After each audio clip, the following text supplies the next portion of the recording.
भारत के कुछ ऐसे पीसीएस अधिकारियों के बारे में आज के इस खबर में आप लोगों को बताएंगे जो किसी न किसी कारण बस किसी का तमाशा बन गया तो किसी ने नौकरी छोड़ दी।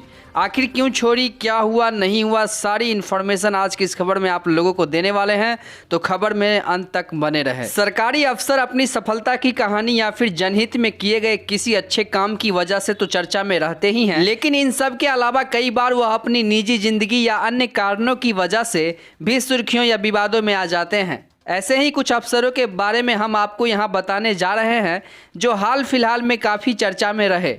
इनमें से किसी ने अपने पद से इस्तीफा दे दिया तो किसी के निलंबन तक बात पहुँच गई। बता दें, यूपी के एक एसडीएम भी हाल ही में खबरों में काफ़ी छाए रहे हैं।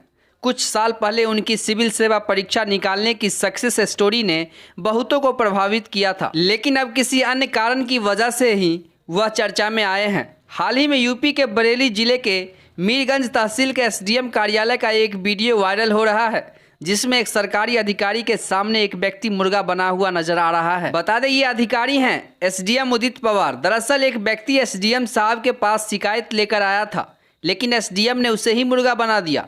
घटना के सामने आने के बाद अधिकारी को जिला मुख्यालय से संबद्ध कर दिया गया है। बता दें कि उदित पवार मेरठ के रहने वाले हैं। बता दें, उन्होंने सेंट मैरीज एकेडमी और दीवान पब्लिक स्कूल से स्कूलिंग पूरी की है, वहीं आईआईटी गुवाहाटी से ग्रेजुएशन। इसके बाद उन्होंने एक साल मल्टीनेशनल कंपनी में नौकरी की, लेकिन फिर जॉब छोड़कर सिविल सर्विस की तैयारी में जुट गए और तीसरे प्रयास में परीक्षा क्लियर कर ली। वहीं कुछ महीनों पहले एमपी की एक एसडीएम छुट्टी न मिलने के कारण इस्तीफा देकर सुर्खियों में आ गई थी। निशा बांगड़े एमपी के छतरपुर में बतौर एसडीएम तैनात थी। उन्होंने प्रशासन विभाग को लिखे इस्तीफे के पत्र में कहा था कि उनके घर में उद्घाटन कार्यक्रम में शामिल होने की उन्हें छुट्टी नहीं दी गई। इस वजह से वह काफ़ी आहत है और अपने पद से इस्तीफा देती है। उनका यह पत्र उस समय काफ़ी वायरल हुआ था। निशा ने सम्राट अशोक प्रौद्योगिकी संस्थान में इंजीनियरिंग की है। कुछ समय तक प्राइवेट नौकरी के बाद उन्होंने सिविल सेवा परीक्षा की तैयारी की। 2016 में एमपीपीएससी पास कर वह डिप्टी एसपी बनी।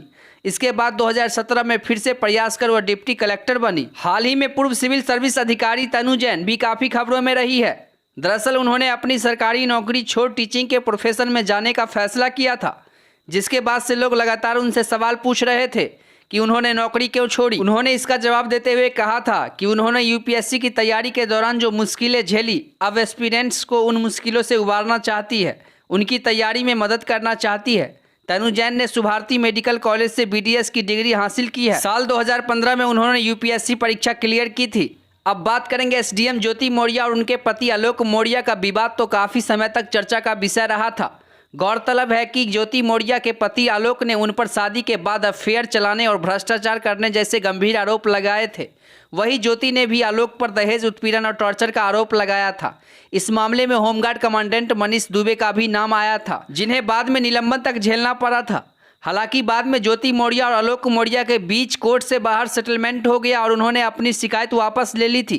बता दें कि ज्योति मौर्य ने 2015 में यूपीएससी परीक्षा क्लियर कर एसडीएम पद हासिल किया था। उन्होंने 16वीं रैंक के साथ पीसीएस परीक्षा पास की थी। भारत देश के ऐसे 3 पीसीएस अधिकारी जो बहुत चर्चा में आई थी। आज के खबर में आप लोगों ने उनके बारे में जाना। तो चलिए, ऐसे ही अपडेट खबरों के लिए चैनल को सब्सक्राइब करके बेल आइकन को प्रेस कर ले। फिर मिलते हैं एक नई खबर में, तब तक के लिए जय हिंद, जय भारत। आपका दिन शुभ हो।